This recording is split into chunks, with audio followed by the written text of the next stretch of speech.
আপনি কি জানেন যে আপনার রান্নাঘরের কোন ৪টি মশলা আপনার শরীরে ভালো রাখতে সাহায্য করে? আমরা তো সবসময়ই জানি যে বেশি মশলা জাতীয় খাবার খাওয়া আমাদের স্বাস্থ্যের জন্য খুবই ক্ষতিকর। কিন্তু এমন ৪টি মসলা আছে যা স্বাস্থ্যের জন্য খুবই ভালো।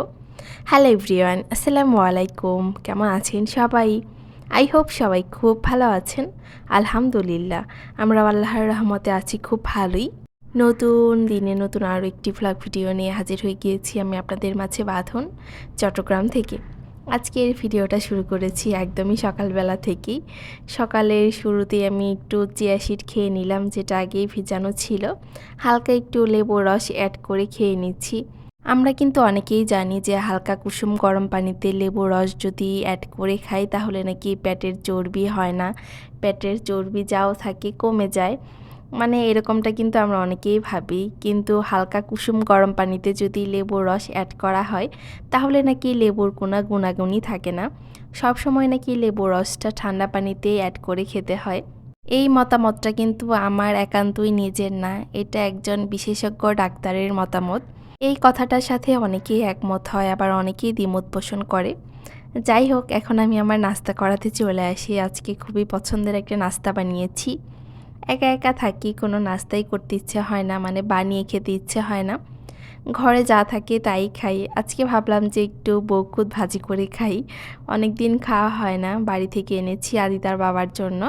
তার খুবই পছন্দ, বিশেষ করে তার জন্য আনা হয়েছে। কিন্তু সে যেহেতু বাসায় নেই তাই তাকে বানিয়ে খাওয়াতে পারছি না। আজকে ভাবলাম যে আমি অল্প করে বানিয়ে খাই। এই তো এদিকে বউকুতটা ভেজে নিয়েছি আর এখন বসে বসে খাচ্ছি। আমি মাঝখানে একদিন ভিডিও দেওয়া থেকে বিরত ছিলাম, মানে আমার ভিডিও দিতেই ইচ্ছে করলো না সেদিন। ভিডিও করাই ছিল, কিন্তু ভয়েস দিয়ে এডিট করে যে আপলোড করব ওইরকম কোনো ইচ্ছেই ছিল না, এতটাই আলসেমি লাগছিল, তাই ভিডিও দেওয়া হয়নি। এদিকে নাস্তা শেষ করে চলে আসলাম একটু হাতের কাজ করতে। যেহেতু এরকম রান্নার এখন কোনো প্রেশার নেই, হালকা পাতলা রান্না করি, তাই রান্না করতে একটু পরে যাব হাতের কাজগুলো শেষ করে। তারপর এটা ছিল আমার খুবই পুরনো একটা ড্রেস। এই ড্রেসটা অনেকটা চাপা হয়ে গিয়েছিল। ভাবলাম যে আজকে একটু ঠিক করে নেই, ঠিক করব করব করে করাই হচ্ছিল না, তাই এখানে সেলাইটা খুলে তারপর আবার নতুন করে সেলাই দিব। আর এখন আসি আমার ভিডিওর মূল টপিকে। আমি শুরুতেই বলেছি যে আমাদের রান্নাঘরের 4টি মশলা আমাদের স্বাস্থ্যের জন্য খুবই উপকারী, মানে আমাদের শরীর ভালো রাখতে সাহায্য করে। আর এই 4টি মশলা সম্পর্কে হয়তো বা অনেকেই জানেন, আবার অনেকে হয়তো বা জানেন না। আজকে আমি সেই মশলাগুলোর নাম শেয়ার করব, আর কোন মশলা কী জন্য স্বাস্থ্যের জন্য ভালো সেটাও বলবো। নাম্বার 1 মশলাটা হচ্ছে রসুন। রসুন কিন্তু আমাদের শরীরের জন্য খুবই উপকারী একটি মশলা। এটা আমরা কম বেশি সবাই জানি, কারণ এই মশলাটা যে শরীরের জন্য ভালো এটা সবারই জানা বর্তমানে। এটা খুবই কমন একটি মশলা। রসুন কিন্তু শরীরের কোলেস্টেরল কমাতে অনেক অনেক অনেক সাহায্য করে, সাথে শরীরের প্রদাহও কমিয়ে দেয়। এখন বলবো নাম্বার 2 মশলা কোনটি। নাম্বার 2 মশলা হচ্ছে হলুদ। হলুদ আমাদের শরীরের জন্য আরও বেশি ভালো। হলুদ আমাদের ব্রেন ভালো রাখতে অনেক সাহায্য করে, সাথে হার্ট ভালো রাখতে সাহায্য করে, সাথে ব্লাড প্রেশার কন্ট্রোলে রাখে। আরও বাকি দুটো মশলা সম্পর্কেও বলবো। খুবই কমন দুটি মশলা যা আমাদের আশেপাশেই থাকে, কিন্তু আমরা হয়তো বা অনেকেই জানি না যে মশলাটি আমাদের শরীরের জন্য কতটা ভালো। তার আগে বলি, এদিকে আমি বাজারে গিয়েছিলাম বাজার করতে, কিছু টুকটাক বাজার করার ছিল। আমটা শেষ হয়ে গিয়েছিল, আদিতার কলা শেষ হয়ে গিয়েছিল, আর একটা মাছ খেতে ইচ্ছে করছিল, সেই মাছটা নিয়ে আসতে। আর এই মাছটা ছিল নারিকেলি মাছ।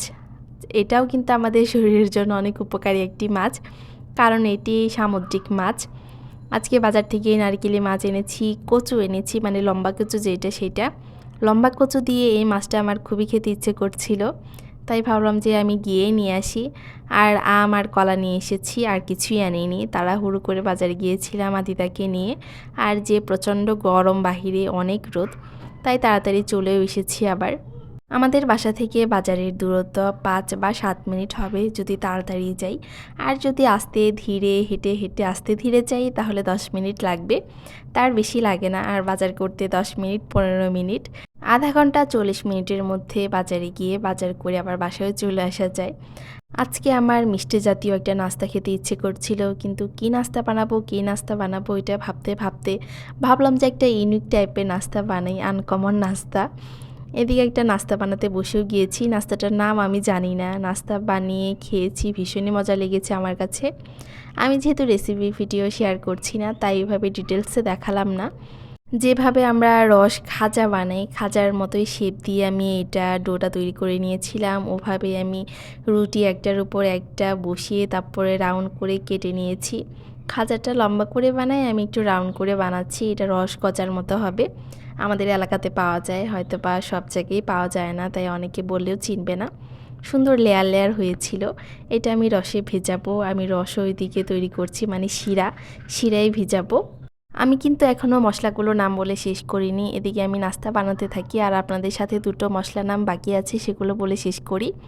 নাম্বার 3 নাম্বার মশলাটা হচ্ছে দারুচিনি। দারুচিনিও কিন্তু খুবই কমন একটি মশলা। দারুচিনি বিশেষ করে ডায়াবেটিক্স কমাতে খুবই খুবই খুবই সাহায্য করে। তার সাথে রক্ত প্রবাহ ভালো রাখতেও সাহায্য করে। এখন নাম্বার 4 মশলাটির নাম বলবো। নাম্বার 4 মশলাটির নাম হচ্ছে মেথি। মেথি কিন্তু সবারই খুবই কমন একটি মশলা। মেথি মাথার চুল ভালো রাখতে তো অনেক অনেক অনেক সাহায্য করে, সাথে শরীরের ওজন কমাতে অনেক সাহায্য করে, কোলেস্টেরলও কমায়। মেথির গুণের অভাব নেই, মেথির কিন্তু অনেক গুণ, কারণ মেথিতে কিন্তু ফাইবার থাকে।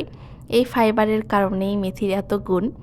যাই হোক, এদিকে কথা বলতে বলতে আমার নাস্তা কিন্তু রেডি। আমি রসে ভিজিয়ে নিয়েছিলাম, এখন দেখি আমার আবারও খেতে ইচ্ছে করছে, কারণ আমি অল্প করে বানিয়েছি। কেমন হবে না হবে এই কারণে বেশি একটা বানাইনি, খুবই কম পরিমাণে বানিয়েছি। আর মিষ্টি জাতীয় খাবার যেহেতু আমার ভালোই পছন্দ, সারাদিন ঘুরে ঘুরে একটা একটা করে খেতে খেতে একদিনেই শেষ হয়ে যায় বলা যায়।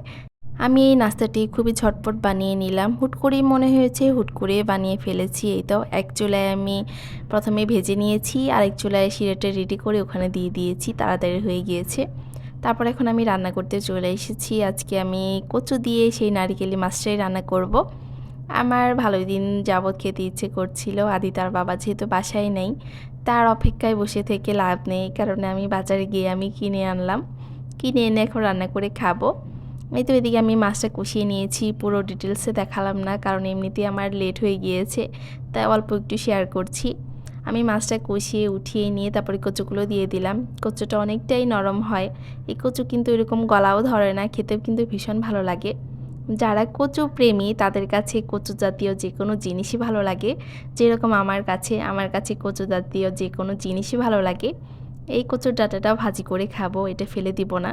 কচুর সব কিছুই খাওয়া যায়, শুধু খোসা বাদ দিয়ে। আজকে আমি কিছু গুরুত্বপূর্ণ বিষয় নিয়ে ভিডিওতে কথা বললাম, হয়তো অনেকের কাছে ভালো লাগবে, অনেকের কাছে নাও ভালো লাগতে পারে। আমার কাছে মনে হয় যে এই ভিডিওর ব্যাপারে একঘেয়েমি কথা না বলে কিছু কিছু বিষয় সবার সাথে শেয়ার করা উচিত। সবাই যে সব কিছু জানবে তাও না, এমনও হয় যে সিম্পল কিছু বিষয় অনেকেই জানে না। এই কারণেই ভিডিওতে আমি মাঝে মাঝে কিছু টপিকে কথা বলার চেষ্টা করি। আজকে এদিকে আমি মাছ রান্না করছি কচু দিয়ে। আদিতা তো ছোট মানুষ, ওকে আবার কচু খাওয়াতে আমার ভয় লাগে, তবুও মাঝে মাঝে 1 পিস 2 পিস খাওয়াই। ওর জন্য ভাবলাম যে একটু মিষ্টি কুমড়া ভাজি করি। মিষ্টি কুমড়া ফ্রিজে আছেই, মিষ্টি কুমড়া ভাজি দিয়ে মাছের সাথে খাওয়াই দেওয়া যাবে। এই কারণে এদিকে মিষ্টি কুমড়াটা তাড়াহুড়ো করে ভাজি করে নিচ্ছি। আজকে এই তো রান্না করবো না রান্না করতে করতে আবারও দেখা যায় যে 2-3 পদ হয়ে যায়। রান্না করবো না এটা আপনি প্রতিদিনই বলি, কিন্তু রান্না না করেও চলে না, রান্না করতেই হয়। এই তো মাঝখানে আর ভিডিও করিনি, এটা ছিল বিকেলবেলা। আমার মেয়েটাকে একটু চিপস ভাজি করে দিয়েছি, আর বসে বসে আমিও খাচ্ছি, দুজনেই খাচ্ছি।